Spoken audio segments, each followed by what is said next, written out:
नमस्कार दोस्तों, OCN network में आपका स्वागत है। मैं हूं ओमकार चौधरी।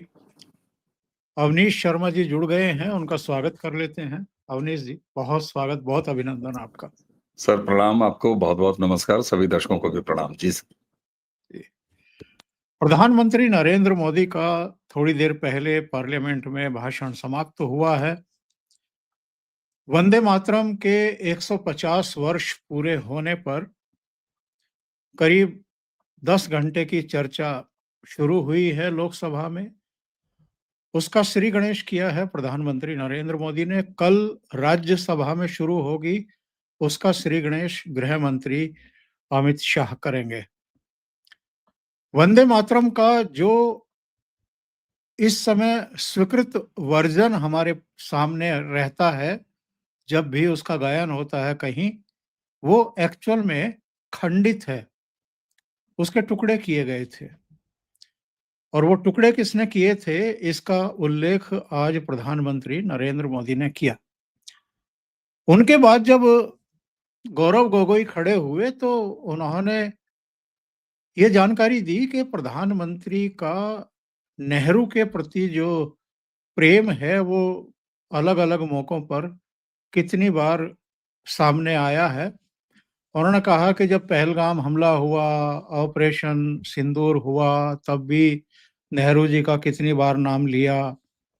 इसके अलावा जब ये अलग अलग मौकों पर जो बहुत सारे सेंसिटिव इश्यूज हैं उन पर जब प्रधानमंत्री बोले तो नेहरू का कितनी बार उल्लेख किया। अवनीश जी, नेहरू के कारनामे ही इतने ज्यादा हैं कि कोई प्रधानमंत्री, अगर राष्ट्रवादी प्रधानमंत्री किसी विषय पर बोले तो नेहरू ने जो कारनामे करके छोड़े हुए हैं, जो समस्याएं इस देश के सामने छोड़ी हुई हैं, उनको कोई अनदेखा कर सकता है क्या? और आज भी प्रधानमंत्री ने ये कहा, ये आज की पीढ़ी को जानकारी दी, पुरानी पीढ़ी को तो जानकारी है कि साहब किन स्थितियों परिस्थितियों में आनंद मठ की पूरी भूमिका बताते हुए, पृष्ठभूमि बताते हुए, किस तरह बंकिम चंद्र चट्टोपाध्याय के उपन्यास में ये पंक्तियां पहली बार आई, राष्ट्रगीत पहली बार आया, जिसको बाद में अंगीकार किया गया। और किस तरह 1905 में अफ्रीका में रहते हुए गांधी ने कहा कि ये तो राष्ट्रगीत जैसा लगता है, या इसको तो राष्ट्रगीत का दर्जा होना चाहिए। उस संपूर्ण जो वंदे मातरम था उसको राष्ट्रगीत बताया था। उसके टुकड़े किए बाद में मुस्लिम लीग और जिन्ना के एक नारे की वजह से, विरोध की वजह से, जहां आप बैठे हैं लखनऊ में 15 अक्टूबर 1936 में 36। उन्होंने इसके विरोध में नारा बुलंद किया और नेहरू इतने डर गए कि कलकत्ता में ही उन्होंने मीटिंग बुलाई और वहीं इसके जो है टुकड़े कर दिए, कलकत्ता में, बंग भूमि में, जहां उसका जन्म हुआ था। और प्रधानमंत्री कहते रहे हैं कि वंदे मातरम के टुकड़े करने का मतलब ये था कि आपने विभाजन की भूमिका तय कर दी थी। जी बिल्कुल सर। अगर किसी परिवार के, चाहे वो राजनीतिक परिवार हो, पार्टी भी परिवार ही होता, कम से कम प्रधानमंत्री अपने पार्टी को तो परिवार ही कहते हैं। यहाँ तक कि उन्होंने पार्टी को अपनी माँ तक संबंध भी सीधे सीधे साफ किया कि पार्टी तो मेरे लिए माँ है। लेकिन अगर किसी परिवार के सबसे बड़े मुखिया, ऐतिहासिक मुखिया का नाम वर्तमान प्रधानमंत्री बार बार लें, तो इसमें तो उन्हें गर्व होना चाहिए, खुशी होनी चाहिए कांग्रेस को। क्योंकि भारत को बनाया, एक तरह से भारत को आजादी नहीं किया, मतलब भारत को जन्माया कांग्रेस ने। वो तो ये दावा करती है कि हमने पैदा किया भारत को। तो ऐसे में अगर प्रधानमंत्री नेहरू जिन्होंने 2 पैरे की शपथ ली थी, और जब ये कहा जाता है कि कांग्रेस की नकल कर रहे हैं वर्तमान प्रधानमंत्री, नेहरू की नकल कर रहे हैं, तो मैं तो कहता हूं कि भाई आज तक और भविष्य में भी जितने लोग आएंगे प्रधानमंत्री, वो सारे नेहरू की नकल करेंगे। भैया ये भी चलो मान लेते हैं, और मैं एक आधार भी दे देता हूं कांग्रेसियों को कि जो दोपहर की शपथ नेहरू ने ली थी, वही शपथ अब तक के प्रधानमंत्री और आगे आने वाले भी प्रधानमंत्री लेंगे। तो आप कह दीजिए कि नेहरू जी ने जो शपथ लिया था उसी नकल को करके सब लोग जो है नेहरू की नकल कर रहे हैं। आप कह सकते हैं, ये आपकी बुद्धि पर ही आएगा। सवाल ये होता है कि आपने कहा ना कि कारनामे, सर इनके भूत के ही कारनामे नहीं है। भूत का मतलब मैं पास्ट काल बता रहा हूं, दूसरा दर्शक ना समझ लें। इनका वर्तमान वो कितना कांडकारी है कि हमें आपको हर दूसरे दिन उस व्यक्ति पर चर्चा करनी पड़ती है और हमारे दर्शक नीचे कहते हैं कि आप लोग फिर राहुल गांधी को पकड़ लिए चर्चा करने के लिए। सर इन लोगों के कांड वाकई ऐसे हैं और इनके भूत से लेके, प्रारंभ से लेके और आज वर्तमान और बीच में इनका जो मेडुअल हिस्ट्री इनके हिसाब से जो इनका मुगलिया दौर था, उसमें भी आप देख लीजिए। हम लोग हिस्ट्री में पढ़ते हैं ना बीच का मॉडर्न हिस्ट्री और मेडुअल हिस्ट्री। तो मनमोहन सिंह के कांड क्या कम थे? सोनिया गांधी के कांड क्या कम थे? राजीव के कांड क्या कम रहे? इंदिरा जी के कांड क्या कम रहे? इक्का दुक्का हटा दीजिए सर, कोई वीर सपूत आ गया बीच में, शास्त्री जी आ गए, कुछ क्षणों के लिए चले गए, और उसके बाद तो सर गुलाम वंश का शासन जैसे हम लोग पढ़ते हैं वैसे ही दौड़ा दौड़ा कौन दौड़ा, देवगौड़ा देवगौड़ा। इस तरह के भी दौर इस भारत के लोकतंत्र ने देखे हैं, प्रधानमंत्री देखे हैं। सवाल ये है सर कि प्रधानमंत्री जी के लिए मैं एक बात कहता हूं, एक उदाहरण आपको दे रहा हूं कि कैसे वो सही समय, सही जगह, सही अवसर का चुनाव करते हैं। बिल्कुल। 2017 प्रधानमंत्री जी को 2-2.5 साल हो गए थे प्रधानमंत्री बने हुए, और मैं अगर गलत नहीं हूं तो 2016 और 2017 के बीच जब उन्होंने उज्ज्वला योजना, उनकी जो एक बहुआयामी योजना है उज्ज्वला योजना, क्योंकि मुझे याद आता है दर्शकों के सामने ये रख देना भी, क्योंकि ऐतिहासिक चर्चा इस समय हो रही है, 150 साल वंदे मातरम के उस पर चर्चा हो रही है, तो जरा कुछ पुराने उसी हाउस, भले वो सदन बदल गया हो, अब नया सेंट्रल विस्टा में हो, लेकिन लोहिया जी ने उसी सदन में इंदिरा जी से कहा था कि इंदिरा, मैं तुम्हारा कभी विरोध नहीं करूंगा, मेरे माताओं बहनों की आंखें वो फूट जा रही हैं धुएं से, कोई धुआं रहित चूल्हे का इंतजाम कर दो। वो सपना उज्ज्वला योजना से पूरा किया, और उन्होंने बलिया, पूर्वी उत्तर प्रदेश का एक जिला बलिया, जहाँ उसका से चुनाव किया उज्ज्वला जी, चंद्रशेखर चंद्रशेखर। जी। जी। जी, बागी बलिया धरती का नाम है। बिहार और उत्तर प्रदेश की सीमा, पूर्वांचल का बहुत बड़ा और प्रसिद्ध जिला है कई मायनों में। उसका चुनाव किया। तो जब उसका चुनाव हुआ तो मुझे अच्छी तरह याद है कि जितने पॉलिटिकल पंडित, यहां तक कि जितने पत्रकार, जितने राजनीतिक विश्लेषक, सबने ये अनुमान लगाया कि साहब देखिए उत्तर प्रदेश का चुनाव आने वाला है 17 का, और प्रधानमंत्री अब उत्तर प्रदेश में चुनावी माहौल बनाने के लिए उन्होंने उज्ज्वला योजना के लॉन्च के लिए बलिया का चुनाव किया है। मैं अपने किसी सांस्कृतिक दायित्व के चलते उस कार्यक्रम में मौजूद था। बहुत बड़ी जनसभा थी, बहुत बड़ा, मतलब इतना था कि हम जैसे जो थोड़े बहुत सुविधा भी पाए हुए थे कार्यक्रम और जिम्मेदारी के चलते, उन्हें भी, मतलब मुझे कम से कम 3-3.5 किलोमीटर पैदल चलना पड़ा था। ये स्थिति थी सर। जब तक प्रधानमंत्री ने बोलना शुरू नहीं किया तब तक किसी को इस बात की तनिक भी भनक नहीं थी, सिवाय इसके कि उत्तर प्रदेश के राजनीतिक माहौल को गर्म करने के लिए प्रधानमंत्री ने बलिया का चुनाव किया है। कोई सोच नहीं सकता था, और जब प्रधानमंत्री ने बोलना शुरू किया तब लोगों का भ्रम टूटा, अरे यह व्यक्ति इतने महीन काम करते हैं, इतनी माइन्यूट डिटेलिंग। प्रधानमंत्री ने शुरू किया, वही भाइयों बहनों, उन्होंने कहा कि बलिया पूरे देश में वो जिला है जहां आबादी के मुकाबले सबसे कम एलपीजी कनेक्शंस हैं। अब आप कल्पना कीजिए सर, जो व्यक्ति अपनी एक महत्वाकांक्षी योजना, जन कल्याण की इतनी बड़ी योजना उज्ज्वला को लॉन्च करने के पीछे इतनी माइन्यूट डिटेलिंग करते हैं, और सब धराशायी रह गया कि उत्तर प्रदेश के माहौल, अरे वो तो बाई प्रोडक्ट में उन्हें मिल ही गया। लेकिन अगर वो जिला कहीं बंगाल का निकलता तो निश्चित प्रधानमंत्री बंगाल के उस जिले का चुनाव करते। 150वीं आज जब वंदे मातरम को सेलिब्रेट किया जा रहा है, तो आप देखिए सर, अक्सर ये होता है, आपने इंट्रो में बताया कि प्रधानमंत्री ने शुरुआत किया। ज्यादातर हम लोग यही देखते हैं कि प्रधानमंत्री यानी नेता सदन सबसे बाद में बोलते हैं किसी भी चर्चा में, चाहे वो लोकसभा में हो चाहे राज्यसभा में हो, लेकिन यहां प्रधानमंत्री ने शुरुआत किया है। जो लिस्ट प्रधानमंत्री वक्ताओं की थी उसमें प्रधानमंत्री का नाम सबसे ऊपर, उसके बाद अनुराग ठाकुर, विप्लव देव, बांसुरी स्वराज, संबित पात्रा, तेजस्वी सूर्या, संतोष पांडे, सौमित्र खान और राजनाथ सिंह। प्रधानमंत्री सबसे पहले लीड ले रहे हैं और राजनाथ सिंह इस चर्चा को विराम देंगे लोकसभा में। कांग्रेस की भी लिस्ट है, विपक्ष के कांग्रेस की तरफ से गौरव गोगोई हैं, प्रियंका वाड्रा हैं, अखिलेश यादव भी बोलेंगे, विपक्ष की तरफ से ये सारे नाम।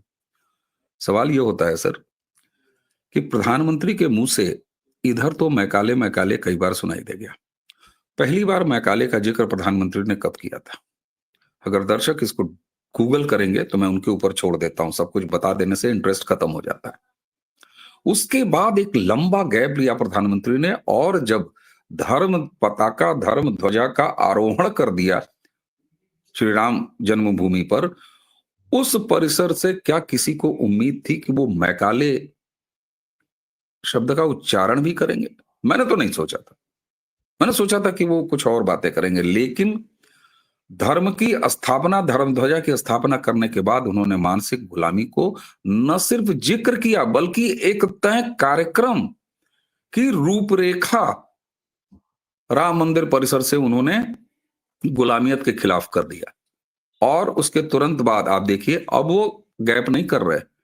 अभी कनक्लेव हुआ एक किसी उसका प्रकाशन समूह का या चैनल का, इंडिया वो कनक्लेव जो हुआ, वहां उन्होंने फिर मन की बात में फिर आप उनके जरा एक्स पोस्ट देख लीजिए, वो किस तरफ लेके जा रहे हैं। इसका मतलब है कि प्रधानमंत्री ने ये जो पूरी योजना बना के रखी थी, उसका चुनाव उन्होंने राम मंदिर का परिसर किया। धर्म पताका फहराने के बाद, सनातन के संवर्धन को एक लेवल तक स्थापित करने के बाद, अब वो सांस्कृतिक गुलामी से मुक्ति का वातावरण बना रहे हैं। और कहते हैं ना सर कि मदद फिर उन्हीं की करता है जिनके इरादे नेक होते हैं। क्या ये तुक है कि 150वीं वंदे मातरम का मामला आज ही आना था, इसी समय आना था? ये संयोग आप देखिए और उसका उपयोग देखिए प्रधानमंत्री किस तरह से कह रहे हैं। क्या कोई कांग्रेसी अपने इस इतिहास के कलंक से मुक्त होगा कि बंकिम बाबू के उस पूरे राष्ट्रगीत को किस तरीके से केवल मजहबी प्रेशर के अंदर, आपने भला ही जिक्र किया कि अवध की जिस धरती पर मैं बैठा हूं, यहीं बेगम हजरत महल पार्क में जिन्ना ने चैलेंज किया और डर के पंडित नेहरू ने वो कांड कर दिया। तो ये अब इस देश के संस्कृति का पुनर्लेखन है। और मैं जो 2014 को पॉलिटिकल रिजिम चेंज की बजाय कल्चरल रेवोल्यूशन कहता हूं, मुझे इस बात से अब संतोष होता है कि अब वो सारी चीजें सामने आते हुए दिखाई दे रही हैं कि 11 साल भारत की इकोनॉमी को, भारत की फिजिकल ग्रोथ को, भारत की जो रक्षा ग्रोथ है उसको एक नेक्स्ट लेवल पर ले जाने के बाद, लोगों का विकास करने के बाद, सड़क, नाली, पुल, पुड़िया, एक्सप्रेसवेज और तमाम क्षेत्रों में भारत को भौतिक रूप से आगे करने के बाद, अब सांस्कृतिक आजादी की तरफ, और उसके तरफ नहीं, अब वो काम शुरू हुआ है सर। नई शिक्षा नीति को इंट्रोड्यूस करने के बाद प्रधानमंत्री कहते हैं हमें मैकाले से मुक्त होना है। ये काम वो पहले कर चुके होते हैं। ये ऐसा नहीं है कि पलक झपकते नई शिक्षा नीति आई और कल सुबह से सारा बदल जाएगा, नहीं। एक 10 साल का, एक दशक का पूरा समय नई शिक्षा नीति के तहत पढ़ा हुआ जो बच्चा छोटा सा, जब वो अगले 10-12 साल के बाद कॉलेज और कॉलेज से पास आउट होके पर करीब 1.5 दशक के बाद आपको पहला खेप प्राप्त होगी जो इस नई शिक्षा नीति से निकल के आएगी, जो भारतीय भाषाओं में, चाहे वो मेडिकल हो, चाहे वो इंजीनियरिंग हो, चाहे और पाठ्यक्रम हो, उसमें जब वो कौशल विकास के साथ भारतीय पद्धति पर निकल के आएगी नई शिक्षा नीति से, तो जब नई शिक्षा नीति को वो लागू कर चुके होते हैं, इतिहास के पुनर्लेखन, और उसके, मैं पुनर्लेखन नहीं कहूंगा, इतिहास के शुद्धिकरण, SIR अगर मतदाता का शुद्धिकरण है तो इतिहास के शुद्धिकरण का काम जब भारतीय इतिहास के जो संविधान, वो अनुसंधान परिषद है, वो जब इस तरह के काम कर रहे हैं, चैप्टर्स को दुरुस्त किया जा रहा है, हटाया जा रहा है, मैं ये शब्द नहीं इस्तेमाल करूंगा, जब चैप्टर्स को दुरुस्त किया जा रहा है, इतिहास को दुरुस्त किया जा रहा है, और एक बिगड़े हुए इतिहास को अयोध्या में फिजिकली दुरुस्त करके दिखाया जा चुका है। जब उत्तर प्रदेश के मुख्यमंत्री से अभी परसों पूछा उसी कॉन्क्लेव में कि साहब आप लोग कहा करते थे कि अयोध्या तो एक झांकी है, मथुरा काशी बाकी है। आप ध्यान दीजिएगा शब्दों का, योगी आदित्यनाथ जी सिद्ध पुरुष हैं, शब्दों का चुनाव बड़ा परिमार्जित ढंग से करते हैं। उन्होंने कहा हम सारी जगहों पर जाएंगे। उन्होंने ये नहीं कहा कि हम इन 2 जगहों पर जाएंगे। और सीताराम गोयल साहब की अगर लिस्टेड डॉक्यूमेंटेड सबूतों के आधार पर ही 1800 के जो वो रिकॉर्ड हैं उनकी पुस्तक में, अगर उनको ही मान लें, वैसे तो संख्या 30,000 32,000 से जाती है, चलिए मैं छोड़ देता हूं। लेकिन जब योगी आदित्यनाथ ये कहते हैं कि हम सारी जगहों पर जाएंगे, संवैधानिक पद पर बैठे हुए व्यक्ति वो कहते हैं, तो सर ये कांग्रेस के लिए बहुत बुरा समय। और एक चीज और सर, आज भी मैं कांग्रेस की तरफ से, कांग्रेस ने मुझे चौंकाया है। मैं उम्मीद किया था कि कांग्रेस आज भी अभद्रता करेगी संसद में, आज भी उछलकूद करेगी।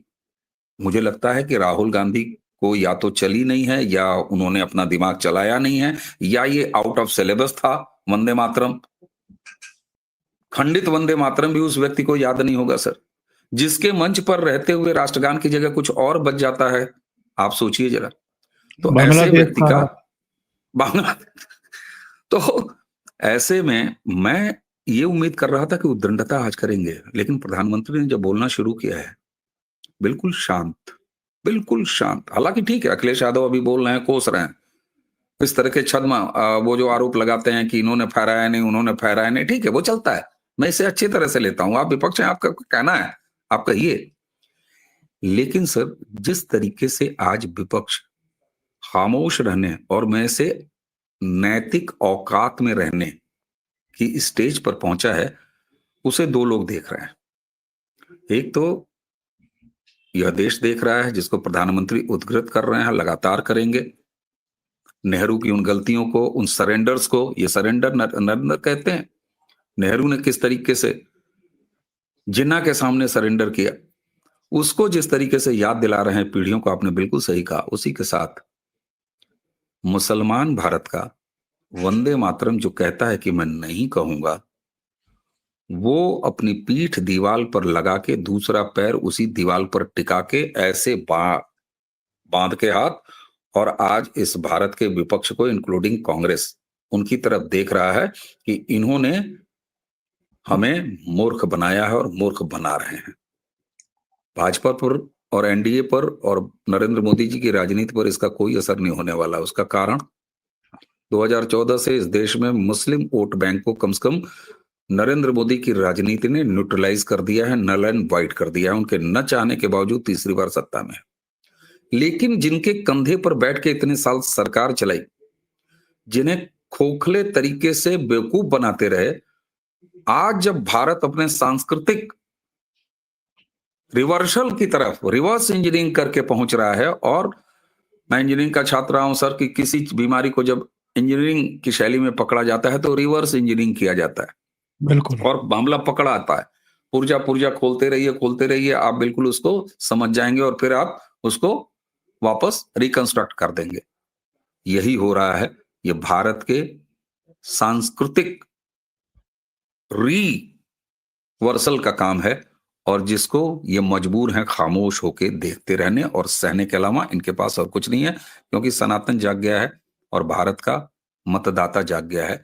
भारत के मतदाता का शुद्धिकरण हो रहा है एसआईआर से, और वो शुद्ध मतदाता भारत की संस्कृति को एक बार फिर से शुद्ध कर रहा है। और इसके लिए प्रधानमंत्री ने बहुत धीरज से 11 साल का काम किया। पहले पेट भरा, सड़कें दी, बिजली दिया, सुविधाएं दी, हर घर शौचालय दिया, हमें काम करने पर लगाया, ये बताया कि हम थर्ड इकोनॉमी बन सकते हैं, ये बताया हम स्पेस पर क्या कर सकते हैं, ये बताया कि हम रक्षा के क्षेत्र में क्या कर सकते हैं, ये बताया कि जियोपॉलिटिकल सिचुएशन पे हमारी क्या स्थिति हो सकती है। उसके बाद फिर अपने घर को दुरुस्त करने का प्रयास किया, जो हमारी कोई सभ्यता है। मैकाले का विनाश और प्रधानमंत्री की प्राथमिकता है, और वो काम करते हुए दिखाई दे रहे हैं सामने। जी। अरे साहब, देशवासियों का जो मनोबल है, वो इस समय कहाँ है, इसी से अंदाजा लगाइए कि एक के बाद एक 3 चैंपियनशिप जीती हैं अभी हमारे जांबाज लड़कों ने और लड़कियों ने।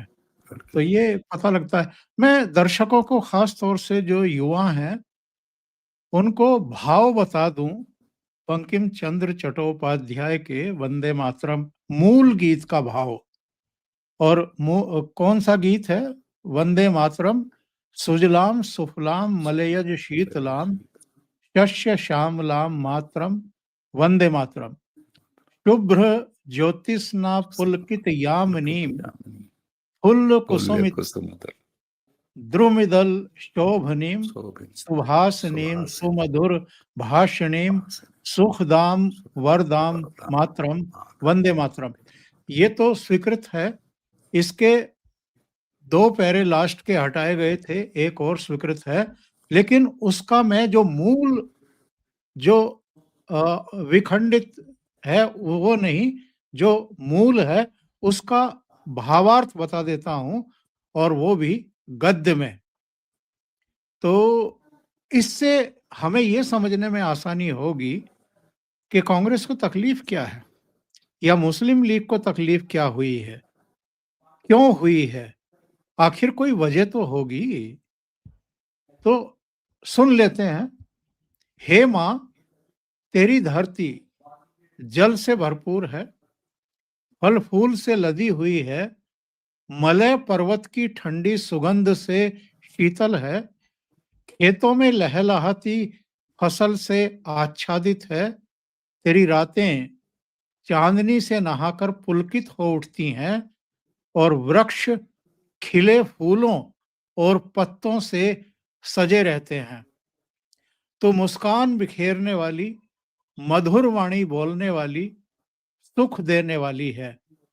तेरे करोड़ों पुत्रों के गले से उठी आवाज गगन में गूंजती है, और करोड़ों भुजाओं में तलवारें और अस्त्र शस्त्र चमकते हैं। कौन कहता है कि तू निर्बल है माँ? तू अपार शक्ति है, संकट से पार लगाने वाली है, और शत्रुओं का नाश करने वाली है।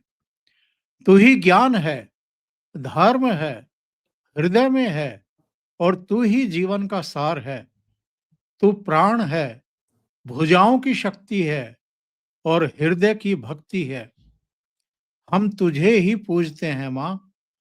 तू ही 10 अस्त्र शस्त्र धारण करने वाली माँ दुर्गा है।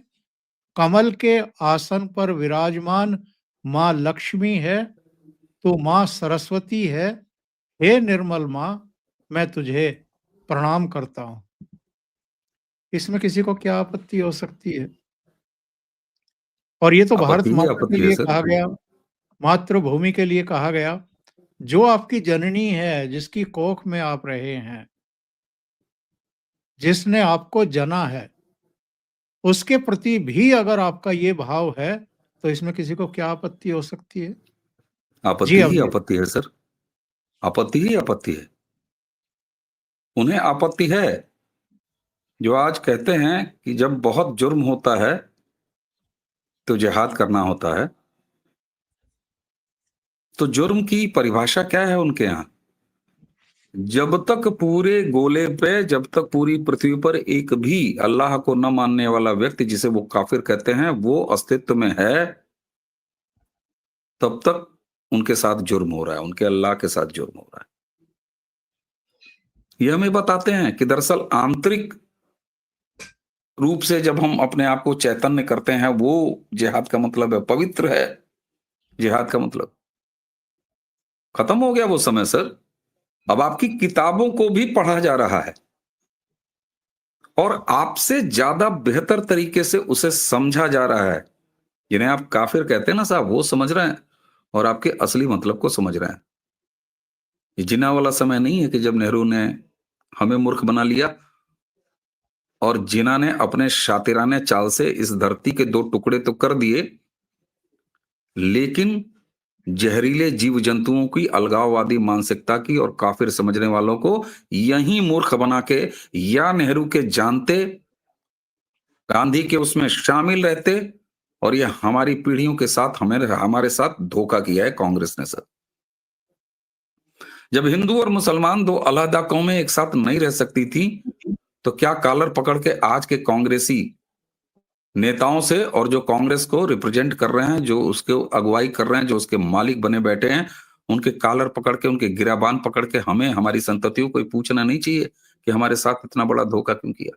ये तो उसी तरह से है सर कि हमारे बाबा ने, हमारे दादा ने कोई जमीन लिखवाई और कहा कि हम अपने बच्चों के लिए इस पर घर बनाएंगे, इसमें खेत उगाएंगे, खेत तैयार करेंगे, इसमें बाग बगिया तालाब बनाएंगे, जिस पर हमारे नाती पोते, हमारे जो आगे आने वाली पीढ़ियां हैं वो खेलेंगी। और जिसने जबरिया एक हिस्सा कहा कि नहीं, हम इसमें नहीं लगाने देंगे, हमें अलग कर दो, और अलग कर दिया, उसके बावजूद भी उसने अपना कब्जा यहां बरकरार रखा और हम सिमटे हुए हैं आज भी। हम अपने आसपास हर गांव में, हर कस्बे में, हर मोहल्ले में, हर शहर में, हर राज्य में पाकिस्तान लेके बैठे हुए हैं। ये कांग्रेस अपने आप को निकृष्ट न जाने कैसे क्लेम करती है कि हमने आजादी हासिल की। तुमने हमें धोखा दिया है, हमने जलील किया, हमें लूटा है तुमने। ये हिसाब कांग्रेस को देना चाहिए आज। तो जिन्ना तो बिल्कुल सही थे, जिन्ना कहीं गलत नहीं। उन्हें आपत्ति थी, उस आदमी ने अपनी आपत्ति दर्ज कराई और राजनैतिक और नैतिक नपुंसकता नेहरू ने दिखाई, क्योंकि नेहरू की नीयत ठीक नहीं थी। और मैं गांधी को इसमें से अलग नहीं करूंगा। प्रधानमंत्री गांधी को उपयोग करते हो, करते रहें, कोई जरूरी नहीं कि मैं प्रधानमंत्री जी से 100% सहमत ही रहूं। ठीक है, उनकी एक दूसरा ऑरा है, उनको देखने की दूसरी दृष्टि होगी, हो सकता है मेरी दृष्टि वहां तक नहीं पहुंच पाती हो, लेकिन ये इस देश के हिंदुओं के साथ अगर सबसे बड़ा महाधोखा विश्व में कोई, ब्रह्मांड में कोई अगर एक उदाहरण मिलता है तो जो कांग्रेस ने हमारे साथ किया। जब उन्हें बंकिम बाबू का पूरा वंदे मातरम स्वीकार नहीं था, तो तुमने वो आबादी यहां पर स्वीकार क्यों की? ये आज कांग्रेसियों को जवाब देना चाहिए। और तो और उनके मुंह से ये कहलवाते रहे 2014 के ठीक पहले तक और बाद तक भी, शुरुआत के 1-2 साल, कि हमने एहसान किया, हम बाई चॉइस यहां पर हैं। एहसान किया तुमने? अरे कांग्रेसियों को खुद से सवाल पूछना चाहिए कि मुस्लिम लीग को जिताया, कांग्रेसियों को हराया इसी उत्तर प्रदेश, बंगाल और बिहार की धरती से, और जिन इलाकों ने मुस्लिम लीग को हराया और कांग्रेस को जिताया, वहां पाकिस्तान और ये आज का बांग्लादेश बनवा दिया, और जहां मुस्लिम लीग को जिताया उन सबको यहीं रहने दिया। ये यहीं पड़े, एक नहीं गया सर। इसी अवध में बैठा हुआ राजा महमूदाबाद, जो जिन्ना का ट्रेजरार था, जिसने फंड किया जिन्ना को, उसकी संततियां आना जाना करती रही। वो तो कहिए शत्रु प्रॉपर्टी अधिनियम ले आके केंद्र सरकार ने उसको वापस न देने का रास्ता बना दिया, वरना शत्रु अधिनियम प्रॉपर्टी वाला नहीं बना होता तो उसकी संततियां आके आज भी पाकिस्तान बनवाने के बाद आधा लखनऊ लेके बैठी होती। तो ये क्या बात करेंगे सर? भला हो, ये जन मीडिया का युग है, लोक मीडिया का युग है, स्वतंत्र मीडिया का युग है, हर हाथ मोबाइल है, और लोग उधर उनको भी पढ़ रहे हैं, इनको भी पढ़ रहे हैं। प्रधानमंत्री जी राष्ट्रीय स्तर पर सदन के अंदर, क्योंकि ये इतिहास में जो सदन में बातें होती हैं वो रिकॉर्ड होती है, पीढ़ियों तक रहती है, हमेशा के लिए रहती है। लेकिन कम से कम कांग्रेस के पास कोई नैतिकता नहीं है ये पूछने की। कांग्रेस अपने फ्रॉड का जवाब दे पहले। तुम गंगा और जमुना की फर्जी टोटियां बहाते थे। मां भारती का पूरा, मैं तो उसे श्लोक कहूंगा, मैं गीत क्या कहूं, वो इतनी महान चीज है। मां भारती की स्तुति को तुमने स्वीकारा नहीं, और जिस आधार पर बंटवारा हुआ उन जंतुओं को यहां स्वीकार लिया। तो आज नेहरू और गांधी हमारे सामने नहीं है, लेकिन उनकी संततियां हैं जो अपने आप को उनकी संततियां कहती हैं, फर्जी रूप से गांधी लगा के उन्हें जवाब देना चाहिए। ये अपराधी हैं सर, एक एक हिंदू के अपराधी हैं ये, एक एक सिख के अपराधी हैं ये, एक एक पारसी, बौद्ध, ईसाई के अपराधी हैं सर। मैं उसमें सबको शामिल करता हूं, क्योंकि जिन्होंने हिंदू और मुसलमान के आधार पर कलमे के नाम पर बने मुल्क का निर्माण किया, हम सबके अपराधी हैं। इन्हें पहले अपने अपराध की सजा मिलनी चाहिए, और सजा इनको राजनीतिक रूप से मिल रही है। ये लंबा राजनीतिक इनका वनगमन कह लीजिए, वनगमन बड़ा शुद्ध शब्द है, उसको नहीं जोड़ूंगा, लेकिन वैधव्य है, और ये वैधव्य कम से कम आगे आने वाले कुछ दशकों तक अब समाप्त नहीं होने वाला। मैं तो एक लंबा फुटप्रिंट देख रहा हूं, जिस फुटप्रिंट के बदौलत इन्होंने 65 साल अपनी सत्ता की, 11 साल में वो मजबूत फुटप्रिंट बन गया है, जिसमें मैं राष्ट्रवादी सत्ता देख रहा हूं। और तो और यहाँ बचे हुए मुसलमानों से भी अपनी राजनीति और अपने फायदे के लिए काम करने और इस्तेमाल करने के लिए उनको भी इनका गला पकड़ना चाहिए। देश अब इनको मौका देने वाला नहीं है अवनीश जी। इनकी वापसी असंभव ही लग रही है। हालांकि राजनीति में असंभव शब्द का इस्तेमाल करना थोड़ा ठीक खतरे बात से है। भरा हुआ रहता है। अवनीश जी, बहुत बहुत धन्यवाद। बहुत महत्वपूर्ण मुद्दों पर चर्चा हुई है और मुझे लगता है कि दर्शकों को अच्छा लगा होगा। अगर अच्छा लगा है, अच्छी लगी है ये चर्चा, तो लाइक का बटन जरूर दबाएं और इस वीडियो को शेयर भी करें, फॉरवर्ड करें ग्रुप्स में अपने मित्रों को। ये चैनल अभी तक आपने सब्सक्राइब नहीं किया है तो सब्सक्राइब भी कर लें। अवनीश जी का चैनल है प्रारब्ध, बहुत अच्छा चैनल है, बहुत अच्छे विषयों पर चर्चा होती है। उसको भी सब्सक्राइब करें और सहयोग करें। बहुत बहुत धन्यवाद Avnish ji. Thank you so much. नमस्कार सर, प्रणाम। प्रणाम।